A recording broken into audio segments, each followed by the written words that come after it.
Mummy બોલો બેટા, જય શ્રી કૃષ્ણ, જય ગે મહારાજ, જય દ્વારકાધીશ, હર હર મહાદેવ. કેમ છો બધા મિત્રો? મજામાં? સ્વાગત છે તમારું અમારા મિની વ્લોગમાં.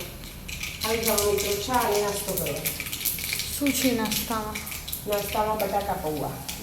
ઓહ, આમ તો ડુંગળીના પૌવા બનાવતી આજે બટાકા બટાકા પૌવા. પૌવા.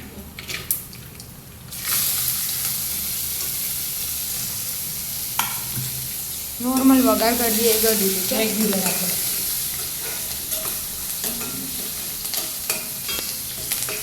મરચાં, સિંગદાણા, લીમડું,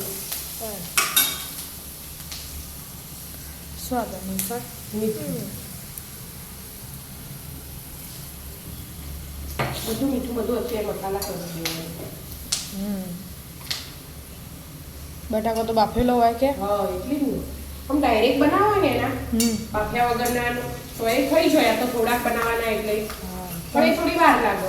આપણે સવારે તમારી પાસે મોડું થતું હોય એટલે બાફેલા હારા કે બાફેલા ફટફટ બની જાય. 5 મિનિટમાં નાસ્તો તૈયાર. પછી ડુંગળી થઈ છે, સિંગદાણા અને મરચાં એટલે મસાલા એ થઈ જાય. એટલે બટાકા પૌવા એ ધોઈને જ મૂકી આવી.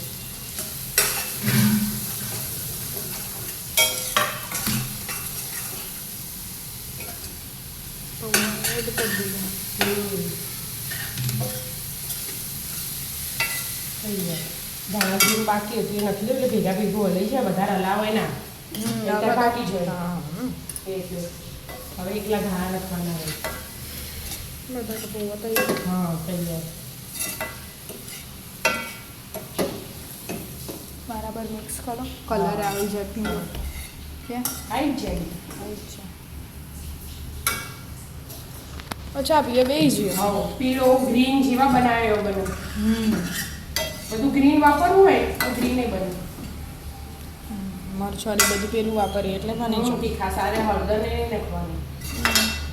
આપણે નારે ભાવ પીળા જોઈને જ. એવું હોય હેડો તા હવે રાધે રાધે. રાધે રાધે.